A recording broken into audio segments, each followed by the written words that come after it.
kasih jangan dia deh. Sana.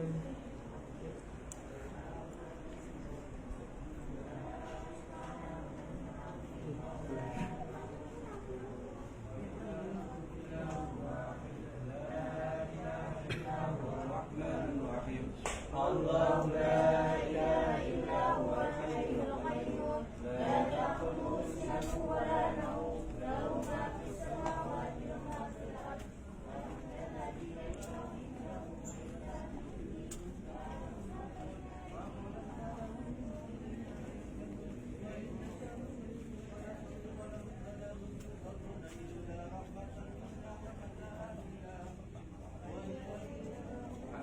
Jadi semuanya beliau mau menceritakan sesuatu. Ini semuanya sih. Kita dengar beliau menceritakan sesuatu.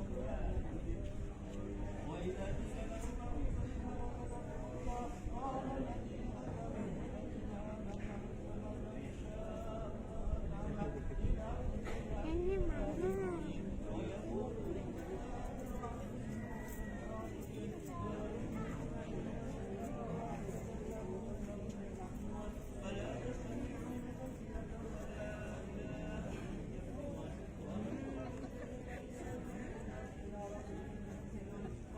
Agak dekat sini, beliau mau menceritakan sesuatu di sini biar pada ngerti orang Jakarta, orang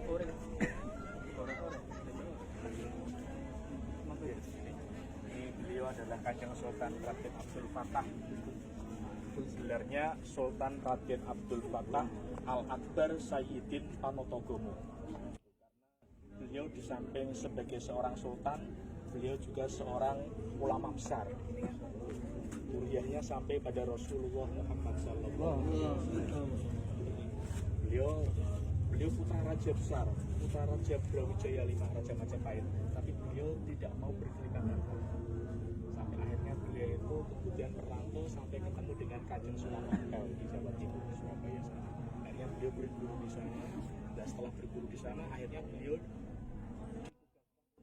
merantau lagi sampai akhirnya beliau menemukan di kota Demak ini. Akhirnya beliau mendapat restu dari Sunan Ampel untuk membuat pesantren di sini, sampai akhirnya membuat Masjid Agung Demak. Pesantrennya tambah ramai sampai akhirnya waktu itu Majapahit sudah mulai diserang, ada guncangan. Nah, ketika Majapahit guncangan diserang sama kerajaan lain, Majapahit sudah mulai lemah. Beliau mendirikan kerajaan Demak, dan alhamdulillah kerajaan Demak yang ditopang dengan dasar-dasar keislaman akhirnya menjadi kerajaan Islam besar, menjadi kerajaan besar pertama kali di Jawa, sampai akhirnya Majapahit yang waktu itu dikuasai oleh kerajaan lain akhirnya kembali diserang sama kerajaan Demak di bawah kepemimpinan dari Sultan Fatah, dan akhirnya alhamdulillah Majapahit semuanya itu menjadi wilayah dari kerajaan Demak semuanya. Sampai akhirnya beliau ini yang kedua, ini adalah Raden Adipati Unus. Raden Adipati Unus ini adalah putra dari beliau yang mendapat tugas menyerang Batavia. Waktu itu Portugis datang ke Indonesia. Kerajaan Demak melawan Sultan Adipati Unus ini. Masa kepemimpinan beliau hanya 3 tahun karena memang beliau wafat ketika melawan Portugis. Sampai akhirnya dilanjutkan dengan Sultan Trenggono, itu bukan putranya tapi adalah adiknya, adik dari Sultan Fatah. Nah, beliau mendapat tugas akhirnya untuk menyerang sana. Sampai akhirnya termasuk Sunan Gunung Jati. Sunan Gunung Jati itu adalah beliau menantu dari Sultan Fatah. Sunan Gunung Jati Cirebon itu. Beliau juga salah satu panglima perang dari kerajaan Demak waktu itu. Mendapat tugas waktu itu untuk membantu Raden Adipati Unus dan Sunan Trenggono ketika menyerang Portugis dan Belanda di Batavia. Sampai akhirnya beliau mendapat tugas untuk menyebarkan Islam di daerah Cirebon.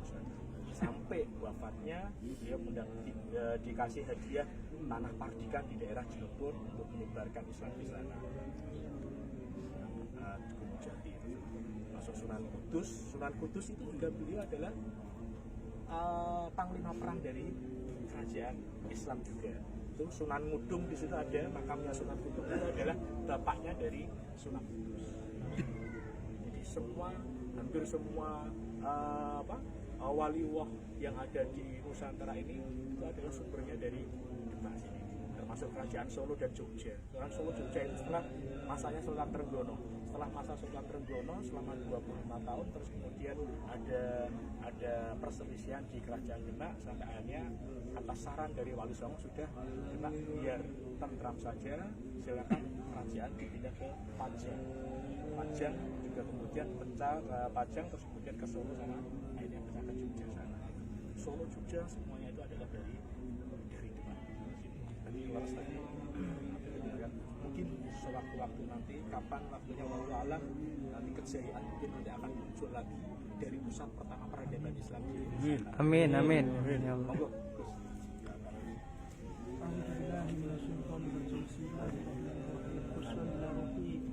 Sultan Salim Abdul Fattah Al-Akbar. Amin. Sultan Demak II Raden Baginus Pangeran Sabdragop wa Husnul Permaisuri Ibunya Sultan Demak I Dewi Murtasimah wa Husnul Sultan Trenggono wa Husnul Mbah Sunan Mutuk wa Husnul seluruh ruh yang tinggal di tempat ini, di makam-makam ini yang tidak sempat kita sebutkan satu persatu. Semoga kita semuanya mendapatkan keberkahan dari kemuliaan beliau semua di hadirat Nabi sallallahu alaihi wasallam dan Allah Subhanahu wa taala. Al-Fatihah. A'udzu billahi minasyaitonir rajim. Bismillahirrahmanirrahim. Alhamdulillahirabbil alamin.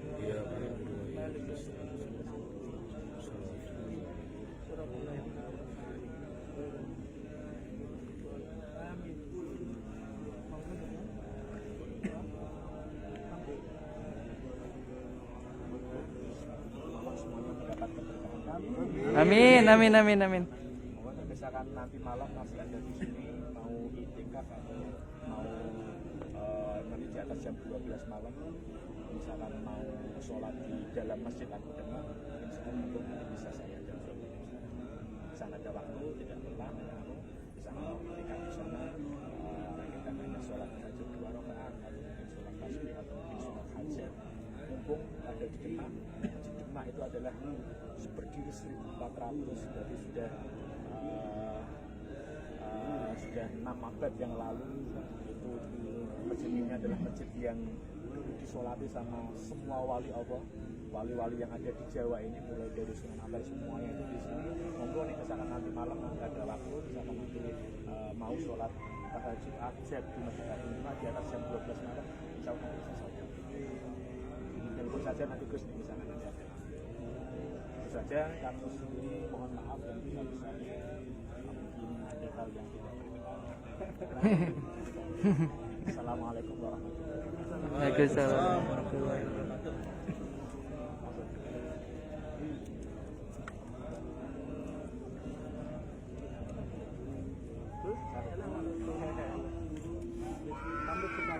Pamit, pamit.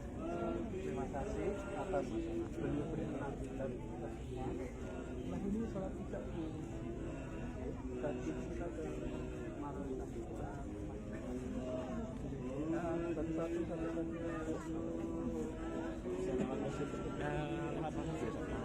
tapi yang masjid kan untuk yang utama ini kan tutup serambi saja.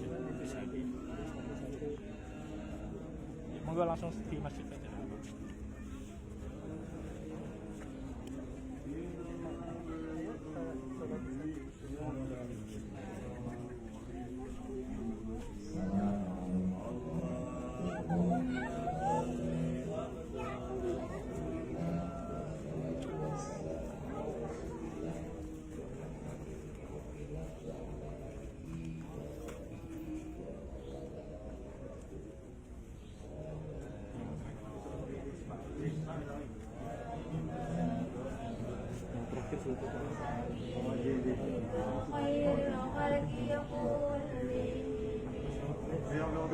Pamit sama beliau. Ini kakakku di sini.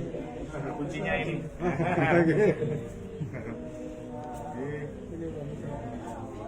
Masjid Samin stop Mas ya. Isi cendera stop ya. Apa? Dari belakang saya sama. Enggak sih.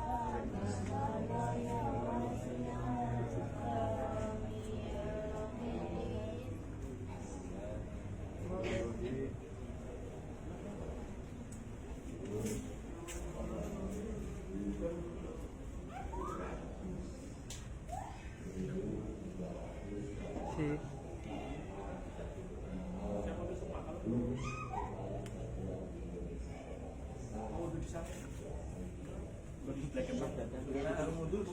Wudhu dulu di samping gentong itu, nggih, yang belum wudhu monggo.